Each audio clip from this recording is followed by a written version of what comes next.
ऐतिहासिक स्थल दौजली heading. दौजली heading Assam प्रांत के कछार पर्वत के उत्तरी क्षेत्र में स्थित एक ऐतिहासिक स्थान है।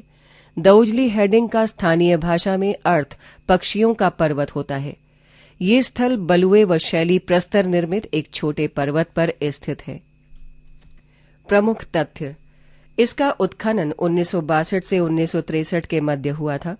दौजली हेडिंग से 1.5 किलोमीटर पूर्व में लाटिंग नदी बहती है। इस स्थल से प्राप्त मुख्य अवशेष पाषाण उपकरण हैं, जो क्वार्ट्जाइट, बलुआ पत्थर, शैल व प्रस्तरीकृत लकड़ी पर निर्मित हैं। उत्खनन से प्राप्त 200 से भी अधिक उपकरणों में शल्कित व घर्षित धारयुक्त उपकरण, सिल, लोढ़े, छेनी, छोटी व स्कंदयुक्त कुल्हाड़ियां तथा क्वार्ट्जाइट के गुटके हैं। नव प्रस्तरकालीन मानव ने यहां उपलब्ध बलुआ पत्थर व शैल का उपयोग उपकरणों को बनाने में किया था। यहां खरल और मूसल जैसे प्रथम पत्थरों के उपकरण मिले हैं। यहां से जेडाइट नाम का पत्थर भी मिला है। ये एक हरे रंग का पत्थर होता है जिससे औजार बनाए जाते थे। सांची। सांची एक धार्मिक और ऐतिहासिक महत्व का स्थल है।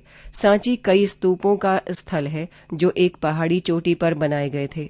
ये स्थान बौद्ध धर्म से संबंधित है, लेकिन सीधे बुद्ध के जीवन से नहीं। अशोक ने पहला स्तूप बनवाया और यहां कई स्तंभ बनवाए। प्रसिद्ध अशोक स्तंभों के मुकुट, जिनमें 4 शेर पीछे की ओर खड़े हैं, को भारत के राष्ट्रीय प्रतीक के रूप में अपनाया गया है। सांची में कुल मिलाकर बड़े छोटे 40 स्तूप हैं। प्रमुख तथ्य: सांची में स्तूपों का निर्माण 3री ईसा पूर्व से 12वीं शताब्दी तक चलता रहा। सांची को काकनाय, बेदिसागिरी, चौतियागिरी आदि नामों से जाना जाता था। सांची स्तूप में स्तूप क्रमांक एक सबसे बड़ा स्तूप है। इस स्तूप का निर्माण सम्राट अशोक ने करवाया था। इस स्तूप का आकार उल्टे कटोरे जैसा है। इसके शिखर पर 3 छत्र लगे हुए हैं जो कि महानता को दर्शाते हैं। ये स्तूप गौतम बुद्ध के सम्मान में बनाया गया। इस स्तूप में प्रस्तर की परत और रेलिंग लगाने का कार्य शुंग वंश के राजाओं ने किया। इस स्तूप में 4 द्वार बने हुए हैं जिनका निर्माण सातवाहन राजाओं ने करवाया था। इन द्वारों पर जातक और अल बेसंतर की कथाएं को दर्शाया गया है। इस स्तूप की पूर्व दिशा में स्तूप क्रमांक 3 है जो बिल्कुल साधारण है। भोपाल के शासकों शाहजहां बेगम और उनकी उत्तराधिकारी सुल्तान जहां बेगम ने इस प्राचीन स्थल के रखरखाव के लिए धन का अनुदान किया। आश्चर्य नहीं कि जॉन मार्शल ने सांची पर लिखे अपने महत्वपूर्ण ग्रंथों को सुल्तान जहां को समर्पित किया। सुल्तान जहां बेगम ने वहां पर एक संग्रहालय और अतिथिशाला बनाने के लिए अनुदान दिया। 1818 में जनरल टेलर ने इस जगह की खोज की तथा सर्वे किया। 1851 में अलेक्जेंडर कनिंघम ने उत्खनन कार्य किया।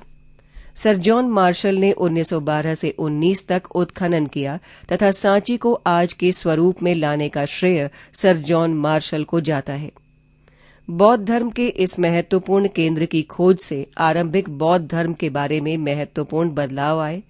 आज ये जगह भारतीय पुरातात्विक सर्वेक्षण के सफल मरम्मत और संरक्षण का जीता जागता उदाहरण है। ये यूनेस्को के विश्व विरासत स्थल में शामिल है। यूनेस्को ने सांची स्तूप को 1989 में विश्व विरासत स्थल घोषित किया था। मस्की। मस्की या मास्की आंध्र प्रदेश, कर्नाटक के रायचूर का एक छोटा सा गांव है। यहां से एक पुरातात्विक शिलालेख साक्ष्य मिला है जो अशोक की धम्म यात्रा का साक्षी है।